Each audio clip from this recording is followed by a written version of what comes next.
அந்த கீமோதெரப்பி வந்து எனக்கு கணையத்திலேயோ இல்லை குடல்லையோ புற்றுநோய் இருந்தால் அதை தடுக்க போகுதுன்னு வச்சுக்கோங்க. ஆனால் பக்கமாக வந்து என் உடம்புல வந்து கேன்சர் மாதிரியே வேகமாக வளர்ற நார்மல் செல்லுங்க இருக்கு.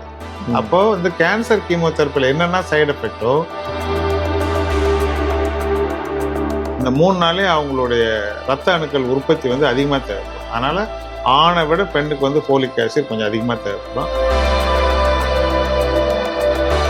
அசைவம் சாப்பிடாம எல்லாரும் இருந்துடலாம், சைவம் சாப்பிடாம இருக்கவே முடியாது. அதுக்கு காரணம் சைவத்தில் இருக்கக்கூடிய சில வைட்டமின்கள் வேற எங்கேயுமே இல்லை.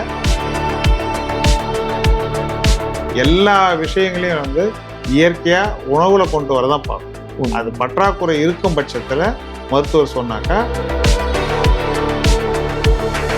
சரி, நம்ம உடம்புல ஃபோலிக் ஆசிட் பற்றாக்குறை இருக்கு அப்படிங்கிறத எப்படி தெரிஞ்சுக்கிறது? எங்கெங்கெல்லாம் செல்லுங்க அதிகமா வந்து வேகமா தன்னைத்தானே புதுப்பிச்சுக்கின்னு தன்னைத்தானே வந்து பெருக்கிக்குது. அப்படி பார்த்தீங்கன்னா முடி, வேர்க்கால் வந்து தினம் வந்து அபரிதமா வளரும். ஸ்கின் அது வந்து அடிக்கடி நமக்கு வந்து புதுப்பிச்சுக்கும். அதுக்கப்புறம் குடல், வாயிலிருந்து மலக்குடல் வரைக்கும் நம்ம குடலுடைய உள்புற ஜவ்வு இருக்குங்க, அது தோல் மாதிரி தான், அதுவும் தன்னைத்தானே புதுப்பிச்சுக்கும்.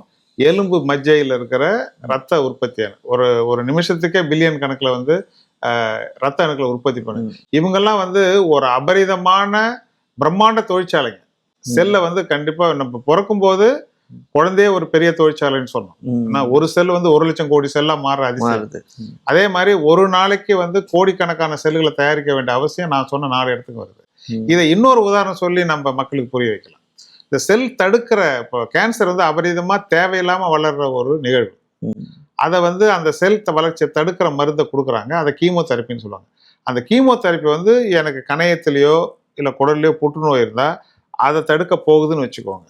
ஆனால் பக்கமாக வந்து என் உடம்புல வந்து கேன்சர் மாதிரியே வேகமாக வளர்ற நார்மல் செல்லுங்க இருக்கு. அப்போ வந்து கேன்சர் கீமோதெரப்பியில் என்னென்ன சைடு எஃபெக்டோ அதெல்லாம் செல் வளர்ற இடங்கள் அதிகமாக இருக்குன்னு அர்த்தம். என்ன வரும்? முடி கொட்டும், வாய் வெந்து போகும், ஸ்கின்ல பிரச்சனை வரும், பேதியாகும்.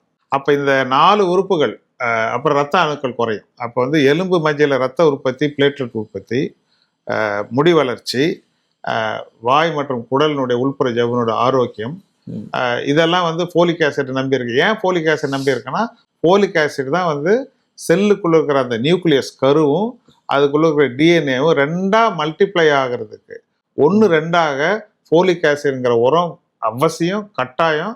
அதுல மாற்று கருத்தே இல்லை, வேணும் நமக்கு. இப்ப ஃபோலிக் ஆசிட் ஆண் பெண் 2 பேருக்குமே ஒரே அளவுல தேவைப்படுமா, இல்ல பெண்களுக்கு தான் அதிகமா வேணுமா? பெண்களுக்கு எப்பொழுதுமே சில பொருட்கள் அதிகமா தேவைப்படும். இப்ப அவங்க வந்து மாதம் ரத்த இழப்பு இருக்கு, கர்ப்பம் தரிக்கிற அவசியம் இருக்கு, பால் கொடுக்குற கட்டாயம் இருக்கு. இந்த 3 நாளே அவங்களுடைய ரத்த அணுக்கள் உற்பத்தி வந்து அதிகமாக தேவைப்படும். அதனால ஆணை விட பெண்ணுக்கு வந்து ஃபோலிக் ஆசிட் கொஞ்சம் அதிகமாக தேவைப்படும். கீரையை வந்து கணவருக்கு கம்மியாகவும் நீங்கள் கொஞ்சம் அதிகமாக போட்டு சாப்பிடுங்கன்றது தான் இப்போ நான் கொடுக்குற ஒரு ஸ்பெஷல் டிப்ஸ். முருங்கைக்கீரை சாப்பிட்டாலும் நீங்கள் அதிகமாக சாப்பிடுங்க, அவங்களுக்கு கம்மியாக கொடுங்க அப்படின்னு சொல்லிட்டு. குழந்தைகளுக்கும் அதிக தேவைப்படுமா? குழந்தைகளும் அதிகமாக வளர்றாங்க இல்லையா? இப்போ வந்து 1 லட்சம் கோடி செல்லோட பிறக்கிறாங்க. அவங்க 20 வயது முழு மனிதன் ஆகும்போது வந்து 10 லட்சம் கோடி செல் தேவைப்படுது உடம்புக்கு.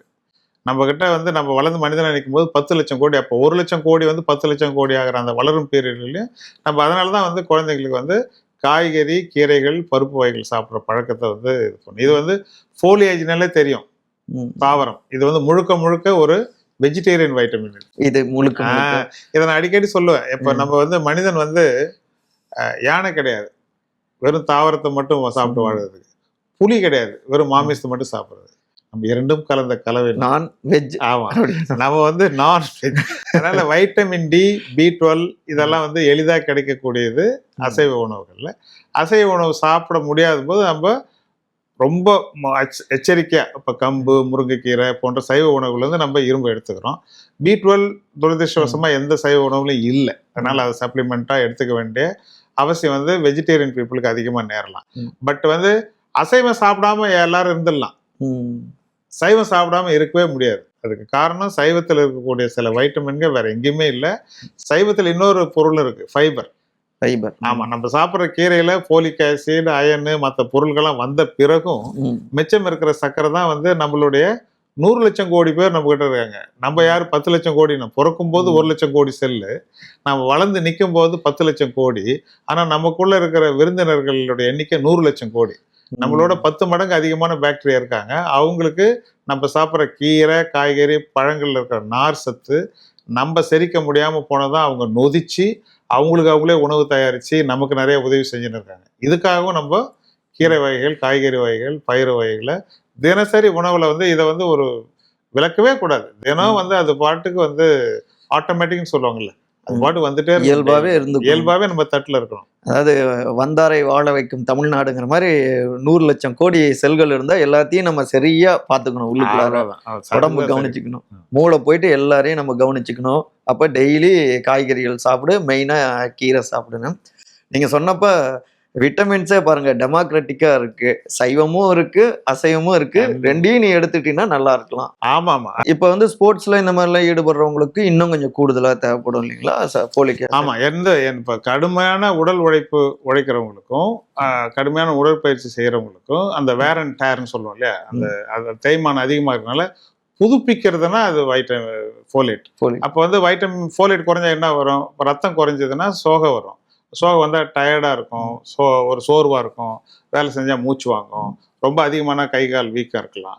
அந்த செல்லுங்கெல்லாம் பார்த்தா அந்த செல்லு டிஎன்ஏ வந்து மெச்சூர் ஆகாமல் அப்படியே பெருசாக வீங்கிடும். ஸோ ரொம்ப கஷ்டமாக இருக்கும் அந்த செல்லை பார்க்கும்போதே, ஐயோ இந்த பற்றாக்குறைனால இப்படி ஆகி போச்சுன்னா அதை மெகலோபிளாஸ்டிக் இல்லை மேக்ரோசைட்டிக். அவங்க ஆர்பிசி ரெட் பிளட் செல் பார்த்தீங்கன்னா பெருசாக இருக்கும்.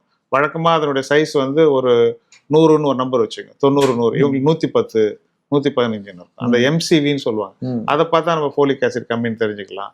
அதுக்கப்புறம் வந்து வாய் புண் வர்றது, வாய் வெடிச்சு போகிறது, காரம் சாப்பிட்டா எரியுறது, முடி கொட்டுறது, இந்த மாதிரி நாள்பட்ட பேதி ஆகிறது, இவங்க எல்லாம் வந்து ஃபோலிக் ஆசிடை வந்து எப்படி இருக்குன்னு பார்த்துக்கிட்டு அதை வந்து ஆரம்பத்தில் நமக்கு சப்ளிமெண்ட் தேவைப்படும். பட் ஒன்ஸ் அந்த குறைபாடு தீர்ந்த பிறகு நம்ம உணவுல எந்த பொருளும் எடுத்துக்கிறது தான் நல்லது. ஏன்னா உணவுல ஃபோலிக் ஆசிட் மட்டும் இல்லை, எவ்வளோ விஷயங்கள். ஃபோலிக் ஆசிட் டேப்லெட்டா சாப்பிட்டா அது மட்டும் தான் இருக்கு. அது ஒரு கீரை காய்கறியை சாப்பிட்டாக்கா அது கூட மற்ற தனிம மேங்கனீஸ் இருக்கு, மெக்னீஷியம் இருக்கு, ஃபைபர் இருக்கு. அதனால எல்லா விஷயங்களையும் வந்து இயற்கையா உணவுல கொண்டு வரதான் பார்க்கணும். அது பற்றாக்குறை இருக்கும் பட்சத்துல மருத்துவர் சொன்னாக்கா supplement will not surpass the core intake.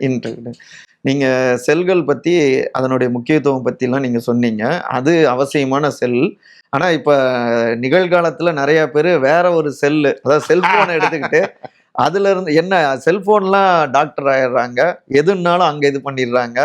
நம்ம இங்க ஷூட் தொடங்குறப்ப கூட நம்ம கேமராமேன் நண்பர் சொன்ன மாதிரி முன்னெல்லாம் சொல் முக்கியம், இப்ப செல் முக்கியம் ஆயிடுச்சு. அதை பார்த்து மருத்துவர் என்ன அழகா சொன்னாரு, சொல் பேச்சு கேட்டாங்க, செல் பேச்சு கேட்கறாங்க அப்படின்னு. அதாவது செல்போன்ல இருந்து ஒரு மருத்துவத்தையே ஒரு தகவல்களை எடுத்துக்கிறது சரியா, இல்ல அதுல இருந்து ஒண்ணுமே எடுத்துக்க கூடாது அப்படின்னு சொல்லலாமா? இந்த உலகத்துல எதுவுமே 100% சரி 100% தவறு. It's a gray zone everything. இப்ப நீங்க மேனேஜ்மெண்ட்ல கூட சொல்லுவீங்க, 2 பேர் தகராறுனா ஒருத்தவங்க 100% கரெக்ட், ஒருத்தவங்க 100% தப்புன்னு கிடையாது. 99% தான் இருக்க முடியும் அதிகபட்சம். கூட 1%ஆவது யார் மேலே தப்பு இருக்கும். அப்படி பார்க்கும்பொழுது விஞ்ஞான வளர்ச்சி, இப்ப செயற்கை நுண்ணறிவும் சரி, இந்த மாதிரி வந்து ஊடகங்களும் சரி, தகவல் வந்து கொட்டுது தினம். அதுல இருந்து நம்ம தப்பிக்க முடியாது, நம்ம எடுத்துக்கணும். நம்மளுடைய நோக்கமே, நானும் இங்க உட்காந்து பேசுற நோக்கமே, அவ்வளவு தகவல் இருக்கும்போது எதை நம்ம எடுத்துக்கணும் எதை நம்ம எடுத்துக்கூடாதுன்றதுக்கு நமக்கு ஒரு ஆசான் வேணும், நமக்கு ஒரு வழிகாட்டி வேணும். அந்த பொறுப்பை நம்ம எடுத்துக்கலான்னு தான் இந்த பணி ஆரம்பிச்சிருக்கோம்.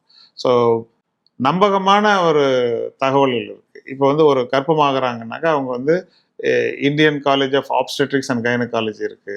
இப்போ அதே ஈக்குவலான தளங்கள்லாம் வந்து இங்கிலாந்து அமெரிக்காலாம் இருக்கு.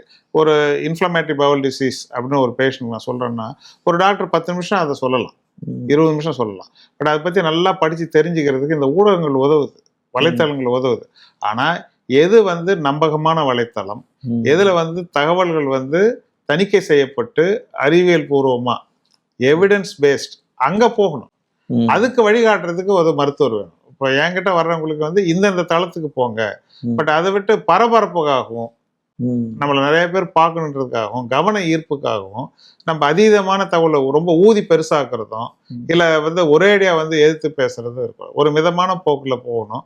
அந்த மாதிரி தகவல்களை வந்து புறந்தள்ளுறதுக்கும் எந்த தகவல்களை வந்து நம்ம ஏற்றுக்கொள்ளணுன்றதுக்கும் நம்ம வந்து தொடர்ந்து வழிகாட்டலாம். இப்போ இருக்கிற சமகாலத்துல நிறைய யங்ஸ்டர்ஸ்க்கு சின்ன வயசுலயே முடி கொட்டுற பிரச்சனைலாம் நிறைய வந்துடுது. என்ன காரணம்? இதுக்கும் இந்த ஃபோலிக் ஆசிட், விட்டமின் டி இந்த மாதிரியான விஷயங்கள்லாம் இருக்கா டாக்டர்? எப்படி சரி பண்ணலாம்? கண்டிப்பா இதுக்கு நல்ல ஒரு விரிவான விளக்கத்துக்கு